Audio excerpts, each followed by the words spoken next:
Recording? Cool. Right. So, like to say, for the tour with Swallow the Sun, there was a buzz for Wilderun. And I felt it in the Santa. We were at the Santa Ana show at Stages, the second to last tour day of the tour, I believe. Yeah. And there was just this buzz, like people were just waiting for, because I believe it was one of the first times you played California in quite some time. So we felt it there. The band got a great response. I can imagine that the rest of the tour was the exact same way. Are you good? Yeah. Sorry. I Oh, touched my screen and everything went haywire. I'm sorry. no worries. It's cool. It's cool. So basically, yeah, that there was just this buzz at the show. So I can only imagine was how the tour was, especially with a big band like Swallow the Sun to play. Noticing a lot of the pictures, big shows, sold out shows. So tell me about your experience with this tour and what it did for the band generally. I mean, first of all, the tour was awesome for many reasons. One, we just haven't been able to play live in so long, like every band in the world. Just the Yeah. entire. We're not a unique case in any way. um, but so first of all, being able to go out, meet people again, get on stage and perform our music live is a treat always. And this was our first big legit, I wouldn't say, well, legit in the sense of it was like a first big tour where we were supporting a major act. Swallow the Sun, this is their first headlining tour for their new album. And so obviously they're very excited to get out and do their thing because they're finally like the big boys. And and so us being on that tour was a great opportunity for us to experience what life is like on a month long, living on the road for a month. And I'm really grateful for the opportunity because we've developed such good relationships with both Swallow the Sun and Abigail Williams while we were on the road for a month.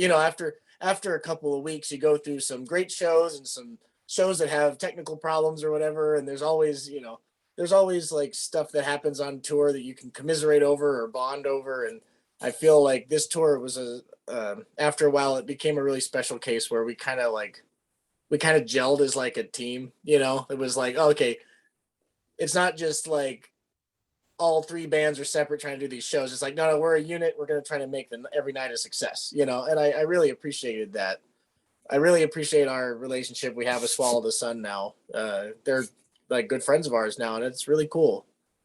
It's very exciting for us to like be able to branch out and meet new bands. You're very different from doing a DIY tour where you plan everything yourself, and the tour is very stressful just intrinsically because of all the logistics, but and exhausting, of course. There's so much driving involved, but we drove almost 11,000 miles on this last tour. Jeez. So there's Wow. a lot. There's a lot of driving, but then you get to the show, and it's almost like for those few hours you're at the show, you kind of like forget all the hardship that it took to get there. You're just like, oh, cool, we're getting to play music, we're getting to talk to people. You know, we got to throw off the shackles of the day and just have a good time. So yeah, that was a really good time. I'm really happy that we did it. I'm glad to hear that. And as a as a sort of introduction for the band, Evan obviously made the band in 2008, and then the rest of you guys came a few years later. So aside the previous lead guitarist Joe Gedler, Gedler's his last name, correct? That's correct. Gedler. Okay, Yeah. it's been just the four members. So tell me your experience joining Wilderun when you started way back nearly 9 years ago, or it's almost a decade coming up.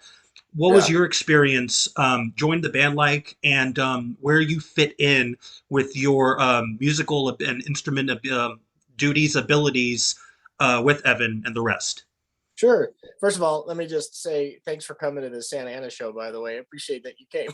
Of course, it was a very, very great lineup, eclectic, and to Yeah, see the band like for the first time, like was just like, oh, very exciting. So we loved it, and we're very grateful.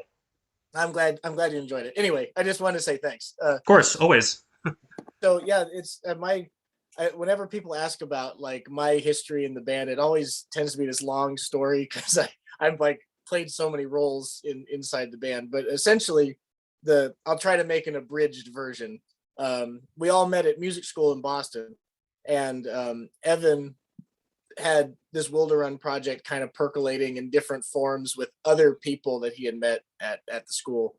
And I was in a rehearsal room practicing for something, I don't remember. And there was like a, this is going to sound like super old school, but there's like a bulletin board with the flyer with the little tear off, like, hey, do you want to join a band, and tear it off.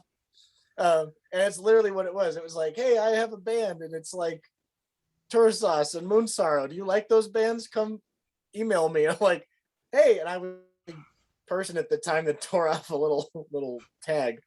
And I was really excited because I'm very much into all that stuff. So I emailed him, and at that time he's like, oh, I have this, like, he at the time was doing sort of like an electric string ensemble kind of thing, like electric cello and electric violin. Like that was like one of the first like live iterations of Wilderun.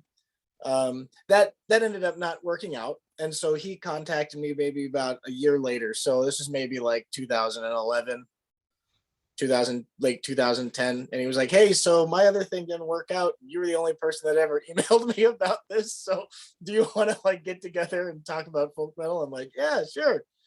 And his big thing was, he knew of me through a couple other people at the school, that I was at school for film scoring and like orchestral music and stuff. I play guitar too, but that's what I was at school for. So he was hoping to partner with me to do the orchestral stuff for his demos of of these songs he had written that ended up being the songs on Olden Tales.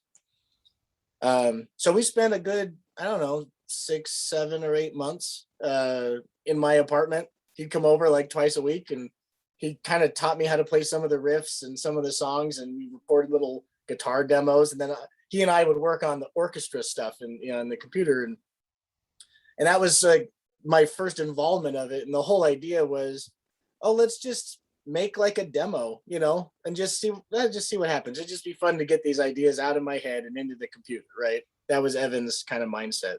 And as we were working on it, we were like, hey, these are turning out pretty good. What if we got some other people that we know play drums and bass, and why don't we just like record this stuff, and I'll play lead guitar because I've already been learning this stuff. So we entered the studio, and it was the four of us, John, Evan, Dan, and myself. And we recorded Olden Tales. Then after that album came out, we all graduated school and moved back to, the far reaches of the country where we all live. I live out here in California, and Evan at the time was living in, he's from Chicago, and Dan and John are on the East Coast. So we're all spread out. And I got a job working for a media company that was a division of Hans Zimmer's company. It's a TV, it's called Bleeding Fingers Music. It's a TV music production library company that's like founded by Hans Zimmer and another company called Extreme Music. They joined forces and they made a company there at Hans Zimmer's like campus in Santa Monica. So I worked there for 5 years. And as you can imagine, a job like that is pretty all-consuming. And I unfortunately started to have less and less time to be able to do things like Wilderun, because it's hard to take time off to travel to the East Coast all the time to play one-off shows, that kind of thing. So we knew Joe from school as well. I knew Joe from guitar classes that we took, and I knew Joe was like an exceptional musician. And so I'm like, hey, he lives in Massachusetts. It'd be super easy for you guys to do one-off shows if he was just playing lead guitar live. You could do practices like right away. No one would have to travel very far. It'd be much easier. And so my role in the band kind of evolved into not playing guitar, but more doing the recording the folk instrument stuff and doing all the orchestral things, because that stuff I could do on my own, without having to travel anywhere, and I could still be involved in the making of the records. So as Joe started to play guitar live more, it just became more apparent that it was just easier for the band to have Joe play guitar, because he can go to the studio, he can do live shows. It just became, it's just logistically easier. So my role kind of became orchestral guy, folk instrument guy because I can record all that stuff myself and be a part of the records. And I just wouldn't do the shows anymore, which was kind of a bummer. You know, like I of course loved playing guitar and missed it, but I wanted the band to be as successful as it could. And, you know, I'm sure, as you know, when you're a band just starting out, like you got to play as many shows as you can to get your name out there. Right. Get all the reps. Yeah. Yeah. So, you know, it just made more sense.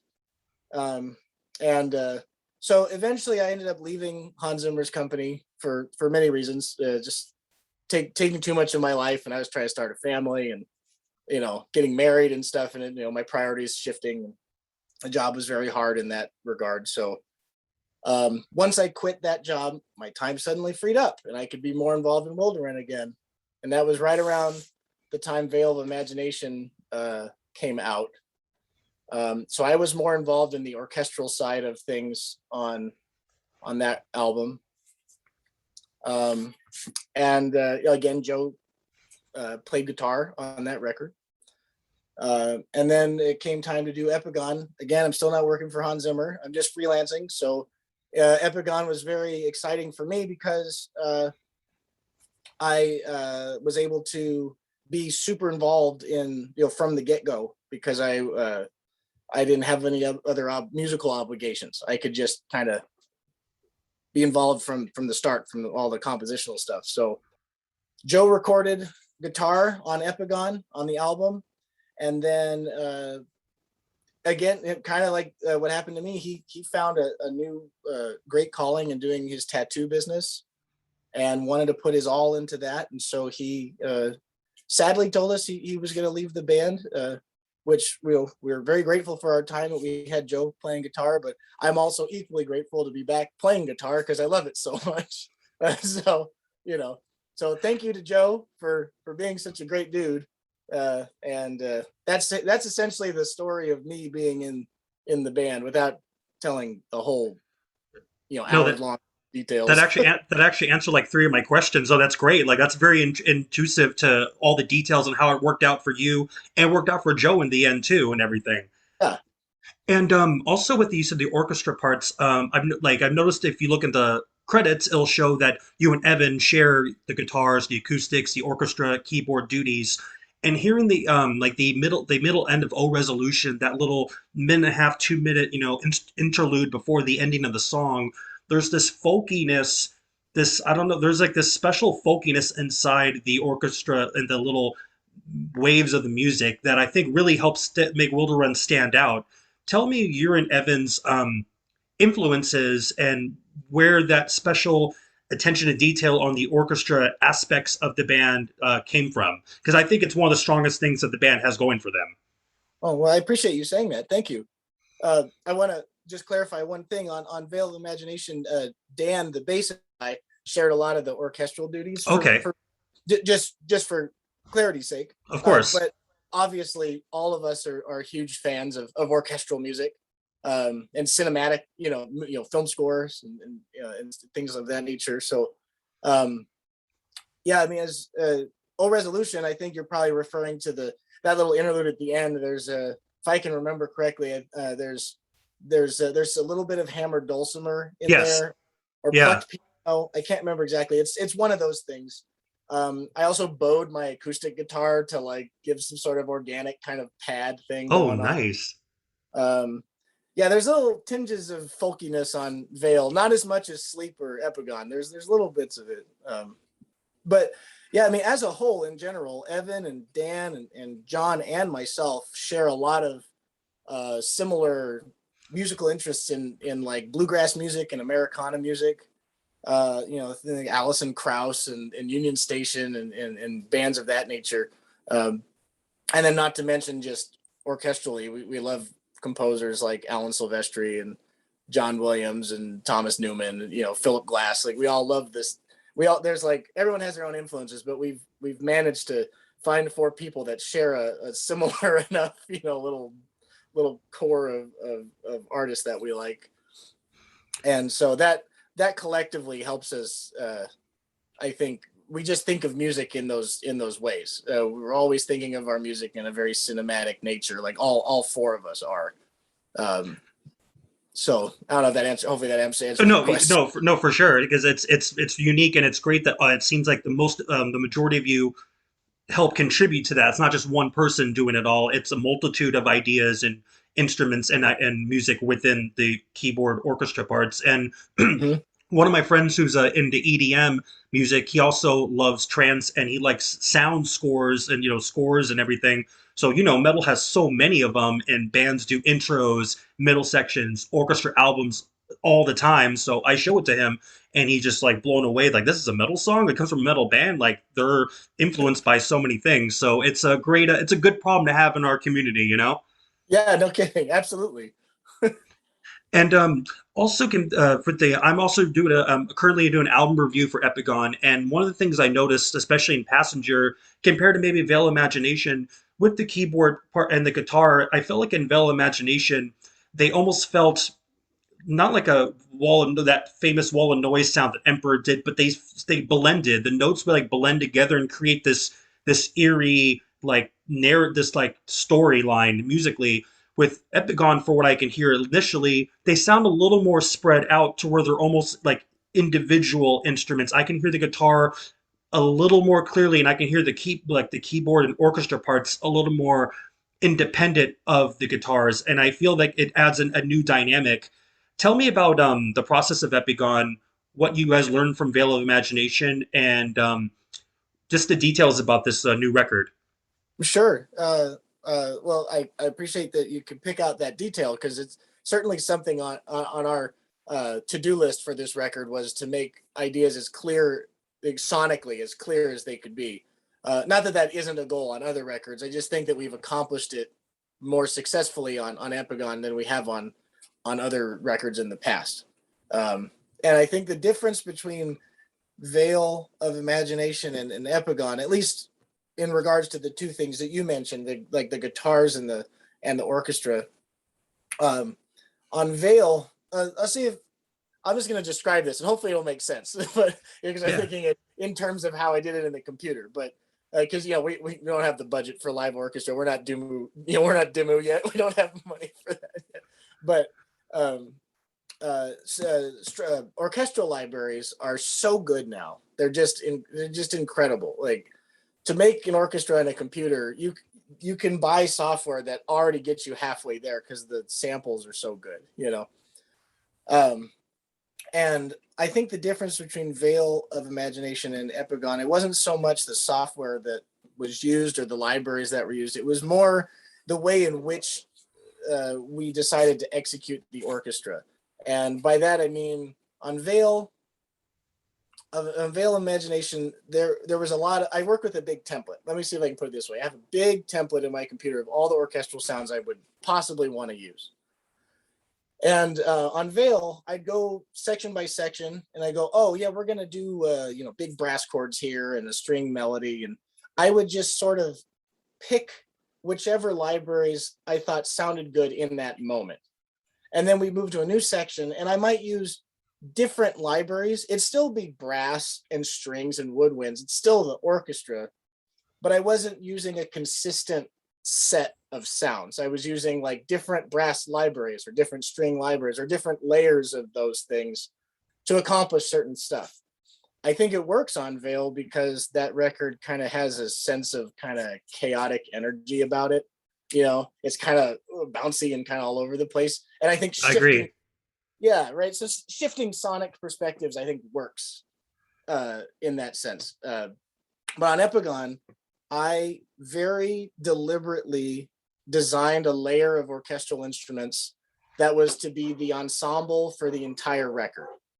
I orchestrated with a set of sounds that I curated for the record, and I only used that. I didn't like add in something new or layer something for a different section because I wanted the orchestra for Epigon to sound like one ensemble, not like an orchestra made in a computer where I had access to all these different sounds. I wanted it to sound like one consistent ensemble. Does that make No, sense? no, I get it. You're. It's almost like you're saying that it's not stripped down in a way, but maybe compared to the amount of layers of tracks and certain ideas and like templates, I can see what you're saying. It's more like, I don't know, like is stripped down, quote unquote, compared to the previous material. A basic way to describe it? Yeah, I think the stripped down is maybe, let me put it this way. I think it's more like Epigone as if we hired one orchestra the entire would have, like, we did one orchestra for one song one day and then hired a different ensemble for a different day. Perfect. Okay. No, that If there's makes that terms, yeah. yeah. Okay. No, that makes total sense. And just a few more questions again. Thank you for your time.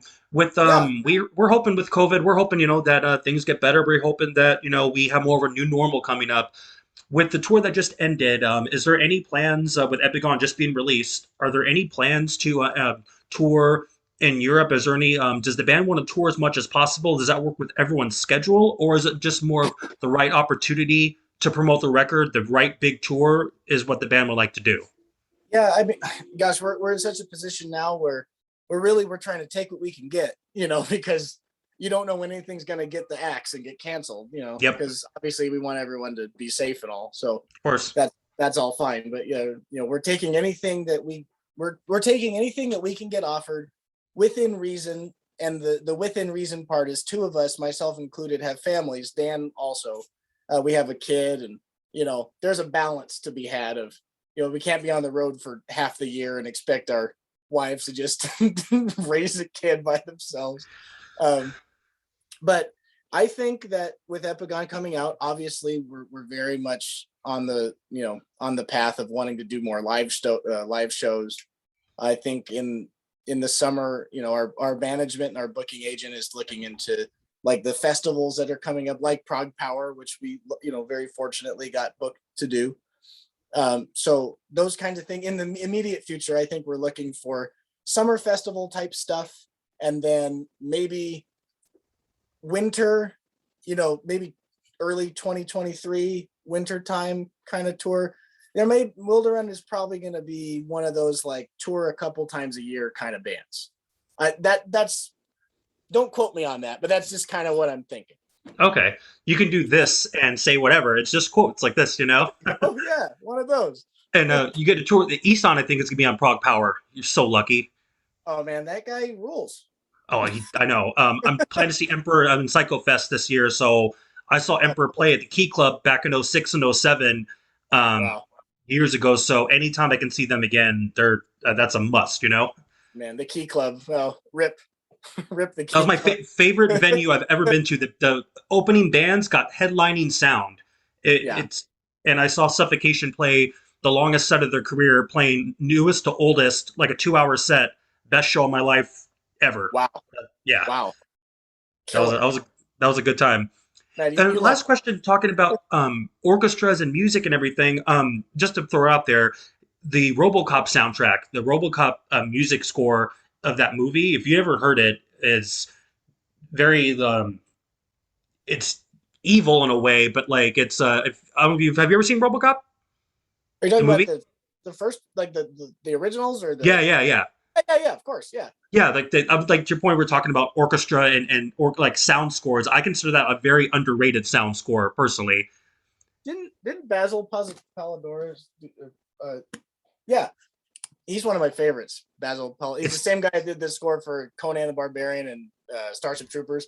Yeah, that guy all the music he writes is great. It's it's like, I know. It's good. No, but one thing for me too. I don't know if you ever play any video games or not, but video game early, especially the '90s, a lot of video games had great like sound scores and soundtracks, and some that like really stand out.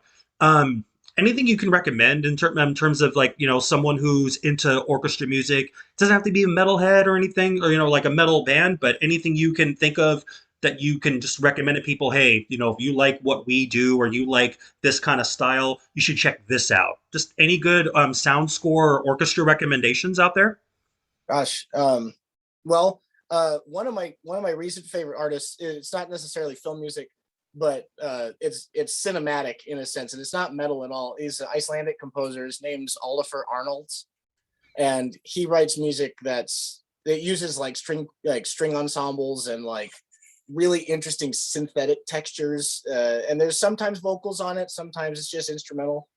Uh, that music, it's all very melancholy and very moody, but it's also extremely emotional. And very cinematic, and I highly recommend his music. I think a lot of his music was an influence on the softer parts of Epigone for myself, like as an orchestrator. So I highly recommend that. Okay. Gosh, I just love everything Alan Silvestri does. He's like an old golden age Hollywood guy, but like, well, not golden, blockbuster, 80s and 90s blockbuster guy, but he's probably my favorite. Him and John Williams, which, it sounds like I'm such a hack saying John Williams, No, but they're good for a reason. They're legends for a reason, yeah, exactly. And But if anybody watching this or listening to this has not heard anything specifically by those composers or film scores by those composers, I highly recommend you check them out, because it's just wonderfully done orchestrating and the kind of masterful melody writing, and it's just excellent. that's But good. I love the I have to record. say about that. Thank you. I love the recommendation. So again, thank you, Wayne. Thank you very much for your time, and it was great seeing the band live for the first time. And real quick, Yeah. I was worried about initially about the show of they have such long songs. Like I hope they can play it. And like playing, you guys had 3 songs. It was criminal. It was a bummer. Like, I mean, we get it, of course, but it's like I was worried. Oh, like how long are they going to get? Are they going to get this and like 3 songs? Even the crowd was like, they barely just started to really, really like they one more, 2 more. You know what I mean? We're like, oh, so I it was know. Well, we got told that a lot on tour, and I certainly we would have loved to have played for hours and hours, but we're also just exceptionally grateful to be able to go out for a month, not have the tour get canceled, and just play those 3 songs for an entire tour. Like, that was really, really awesome to be able to do. So I the get you. next time we come around, maybe we'll play longer. We'll see. But we're happy to do whatever. We're happy Of to play course. whatever. No, I understand. We're just being a little greedy. That's all. Yeah, that's fine. I would rather you guys come out and want to hear it than not want to hear anything at all. Fair. Again, thank you much for your time. Any last words you'd like to say for the fans for Epigone just being released and for the rest of the year and early 2023 is presented? And I would just like to give a shout out to anyone who's listened to the album and say a super large thank you, because I mean, we make the music to share with you guys. So hope anybody who's listened to it and enjoyed it, we just lots and lots of gratitude. That's really all I have to say. Great. Thank you so much for your time, and thank you again for the recommendations for sound score and music and everything. And we'll talk soon, and hopefully see the band sooner than later. Yeah, I hope so too. I hope to see you at another show. Of course. Thank you, man, so much. Take care. Okay. You too. Have a great evening. Thank you. Hey.